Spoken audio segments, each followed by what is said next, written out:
أعوذ بالله من الشيطان الرجيم بسم الله الرحمن الرحيم الحمد لله رب العالمين وصلى الله على محمد وآله الطيبين الطاهرين المعصومين وبعد قال الله تبارك وتعالى في كتابه المبين إنا خلقنا الإنسان من نطفة أمشاج صدق الله العلي العظيم.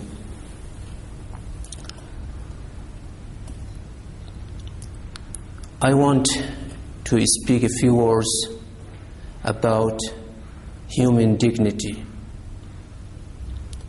Human dignity is one of the controversial issues in our present time, in our present age. The question is man a dignified creature, an honorable creature, or is he not an honorable creature and not a worthwhile, a worthy nature? There are many approaches in regard with human dignity. And we can say that the approaches are extreme in a way. Some are of the view that man is honorable, man is dignified. Philosophers like Kant are of the view that man is an end in itself.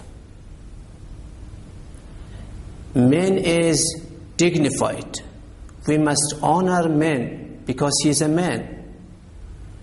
We must appreciate a man because he is a man. We must give importance to a man because he is a man, not because of his work, not because of his action, not because of his behavior, but because he is a man. Others are at the other extreme. They say that man is of no value, man is of no dignity. Why? Because they say man, what is important in man is, for example, power.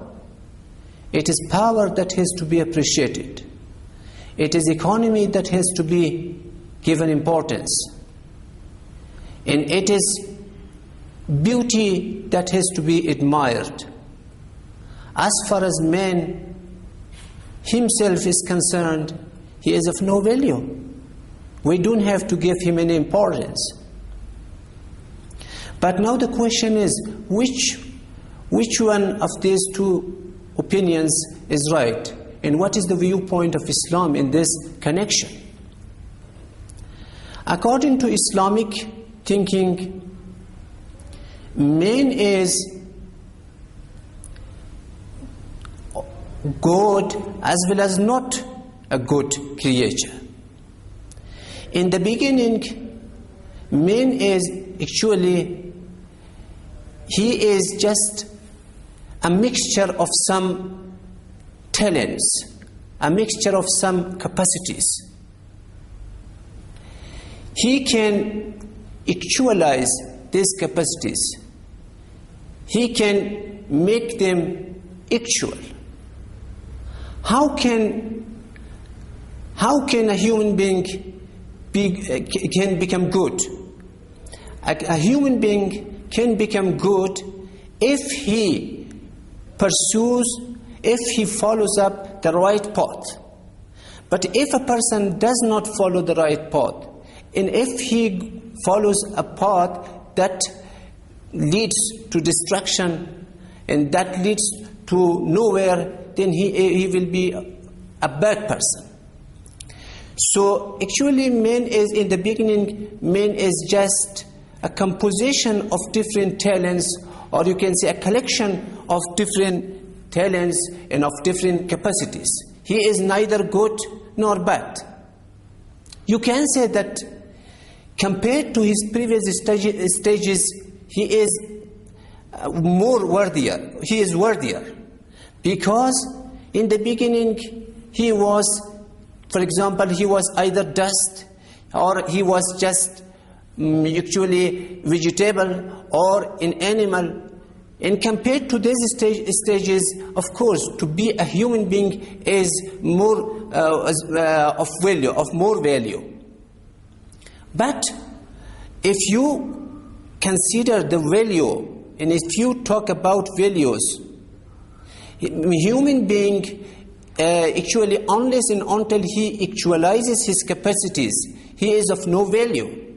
But as soon as he actualizes his potentials, as soon as he actualizes his capacities, as soon as he actualizes his talents in the right way, then he will become a human being, and then we will be able to pay him homage, and we will pay respect to him. The Holy Quran says that man is created of sperm mixture. This terminology shows that man is actually a mixture of different talents. There is the talent of goodness in him, and there is the talent of badness in him. He can become a good person if he actualizes his talents in the right way, and he become a very bad person if he actualizes his talents in the bad way. So in the beginning he is nothing, but it is the future that actually determines who he is and what he will be. And this is, I think so, the stance that is also supported by Islamic philosophy.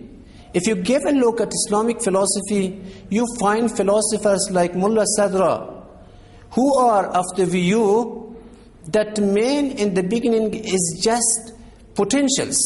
He is just capacities. But with the passage of time, he can be a good person, and it is also possible for him to become a bad person.